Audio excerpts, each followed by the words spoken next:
I make around $1,000 per year on average from the Unity Asset Store. I make around half of that on CG Trader and perhaps less than that in the recent years because I simply stopped uploading a long time ago, and I consider myself as perhaps one of the lowest earners on the asset store and on these online stores in general, because most of my models, I made them in early 2020 when I was learning to use Blender and Substance Painter. And hopefully the pro tips that I give you in this video are going to help you achieve the same results, if not better, and I'm sure you can achieve a lot better than me. So this money is not life-changing.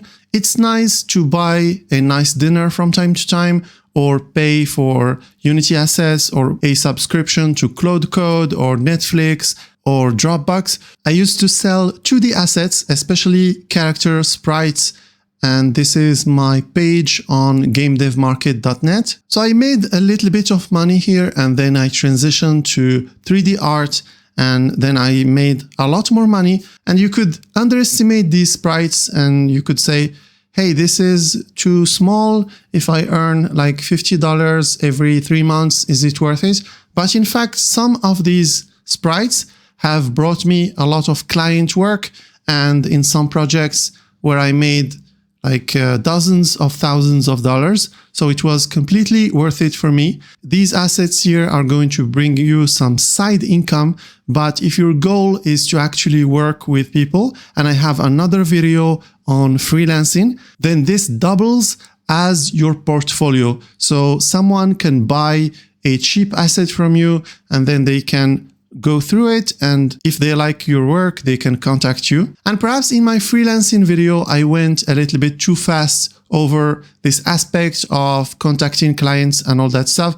But you should know that for every 50 clients or even 100 clients that you get contacted by, only perhaps one of them will be worth your time. So just keep that in mind. This video is not a get-rich-quick scheme.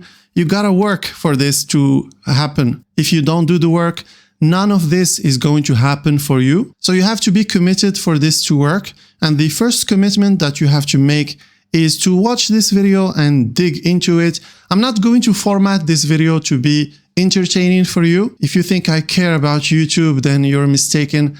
I've disabled ads on my videos. I don't give a crap whether you watch this or not. I make money from YouTube through members who pay me on a monthly basis to get access to my courses and my exclusive videos. I don't give a shit about YouTube and the length of the videos and all that stuff. Watch the video if you want, don't watch it, I don't care. But you should care if this is your goal, if you want to make some money to get started in game development. Like I said, this is not groundbreaking money, but if you're just getting started and you need to buy a $100 asset here or a $300 subscription here to, for example, create your website, or pay for the Steam fee, or pay an artist to make capsule art for your Steam game, then all of this is worth it. An extra $1,000 or a couple of $1,000s per year is a substantial amount of money that you can invest in the early stage of your game development journey. Making passive income is rare and valuable. If you think you're going to get the gist of it and make this happen by watching 1-minute videos, then give me a fucking break. Go watch some Mr. Beast or some shit and stop wasting your time, because this is not entertainment. We are talking about actual business. We're talking about actual money. Let's go ahead with the first step. Don't sell your first models, your first music tracks, your first sprites. What you sell has to be commercially viable. And usually when we start learning something, we're making a lot of crap. So you have to make this crap over and over again and get it out of your system. So spend a lot of time making crap after crap model. And then when you get something decent, work on it some more. These were my first models. And before making these cars, I made a lot of crappy ones all sorts of crappy cars. When I started transitioning to models with some PBR textures, it took me a month making this Spitfire over and over again. So I would make it the first time, then I would delete the files, and I would make it a second time, and I did it over and over and over again until I got something that could be presented to someone on the asset store, because you're going to actually ask people to part with their money. And granted, these models of mine are around $20, so it's not a huge commitment, but still it is someone else's money and they have worked hard to get it. So try to be respectful of that and only release what is commercially viable.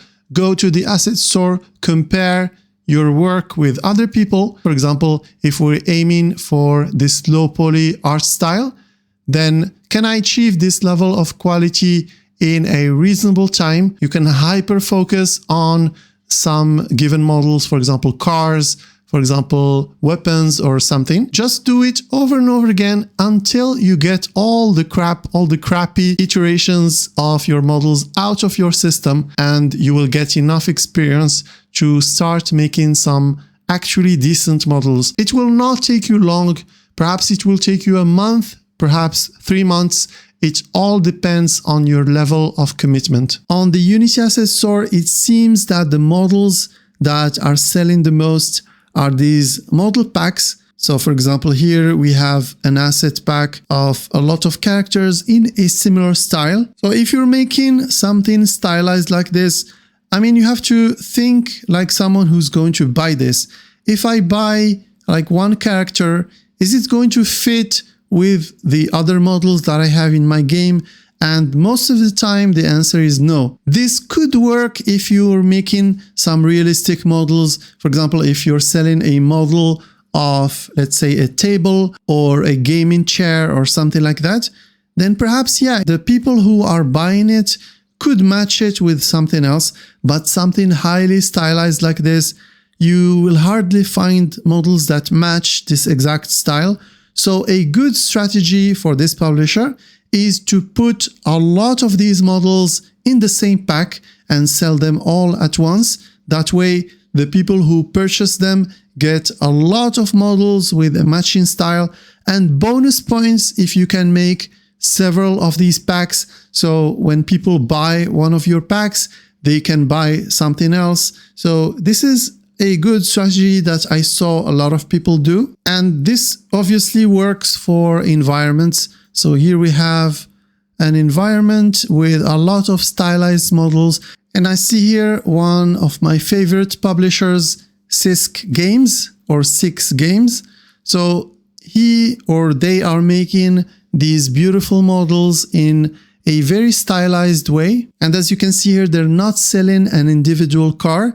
They're selling a whole pack of cars with different colors, different shapes, and also all of these racing tracks. And in fact, I believe they're selling them in a modular way. So you can build your own racing tracks. Perhaps we can see a preview here. So they have all of these props that you can add to the side of the track. And then you have these modular track pieces that you can assemble together to create all sorts of custom racetracks. Environment assets are way more popular than these other kinds of hero assets, like for example, characters and all that stuff. And for characters, I mean, there is a nuance, because a character, if it is not specific, if the character is quite modular and you allow people who buy it to customize it a lot, then that could work. But for environment assets, this can be used in a wide variety of games. So you can imagine that I can have this for a supermarket simulator game, a simulation game. I can have this in a flight simulator game. And for example, we can imagine that this is a city in a farming simulator. So all sorts of games can use these models. However, if you have a specific vehicle, something very stylized with a very unique look, this has far lower chances of working on the asset store, because the specific look is going to be very unique and people don't want to have assets in their games that are easily recognizable. So if you're making a tree model, I mean, how many people can recognize a specific tree inside of your game? Not a lot. So a tree or a pack of trees or vegetation can sell a lot more compared to something specific. And for code assets, I don't exactly have experience with this, but I know some people who have published some very popular assets here, okay? I have them in my contacts, and basically the gist of it is if you can make something very useful that solves a painful problem, and especially now with the advent of AI, if you can make something that an AI cannot make in a week, then you have yourself a winner. If you put in the work, if you publish some commercially viable products, then there is no reason why your products will fail, okay? And if your products do fail, then you have to ask yourself, is my model very good?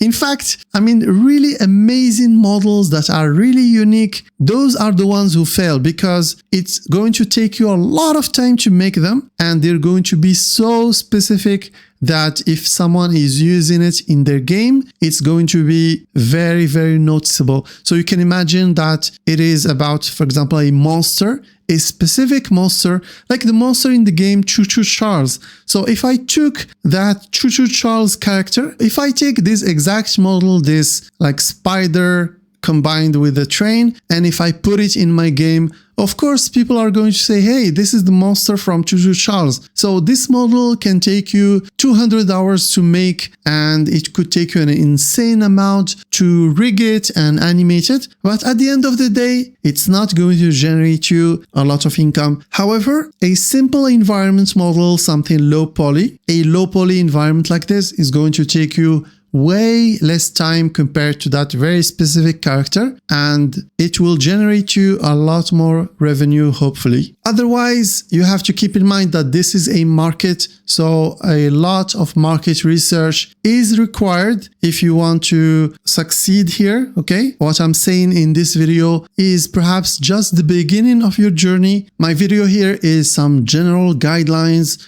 on how to get you started. And if this is your goal, then now if you go to learn about Blender, if you learn about Substance Painter, you're going to have a clear and defined objective. You're not going to get lost in the thousands of details because, yeah, you can really get lost. I saw a lot of people get lost here. They take courses about Blender and then they learn texturing or rigging and they learn character animation, and oh my God, I mean, it's insane. This is not how I got started. I focused 100% on modeling, nothing else, and I learned how to create some simple textures, and then I got started making my commercial models.